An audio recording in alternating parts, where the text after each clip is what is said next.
Create చేశారు. అంతకుముందు 1979 ఏది పాపం ఏది పుణ్యం ఈ సినిమా రిలీజ్ అయింది. చంద్రమోహన్ హీరో. చంద్రమోహన్ ప్రేమించి పెళ్లి చేసుకుంటాడు. నిరుపేద. సరే ఉద్యోగంలో జాయిన్ అవుతాడు. అతనికి అనారోగ్యంతో ఆపరేషన్ చేయాల్సి వస్తుంది. ఒక ఆఫీసర్ ఏం చేస్తారంటే డబ్బుకి ఇవ్వాలంటే తనకి తన అందాన్ని ఎరచూపాలని చెప్పడంతో తనకు తను లోపరుచుకునేటువంటి సన్నివేశం ఇందులో ఉంటుంది.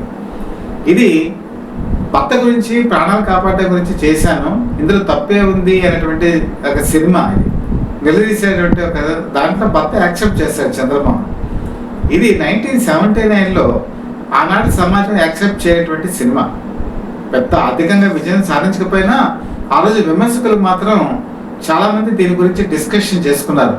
మాధవి ఏంటి ఒక తెలుగు అమ్మాయిగా ఉండి ఇలాంటి డైనమిక్ పాత్రలు చేయడం ఏంటని కూడా ఆ రోజుల్లో ఒక సెన్సేషన్ క్రియేట్ అయింది. బహుశా ఈనాటి జనరేషన్ ఇది తెలియకపోవచ్చు. మాధవి ఒక ఈ సినిమానే కాదండి, మరి చాలా సినిమాల్లో కూడా ఆవిడ వేసినటువంటి పాత్రలు ఒక సెన్సేషన్, ఒక తెలుగు సినిమా ఇండస్ట్రీలో ఒక సంచలనం.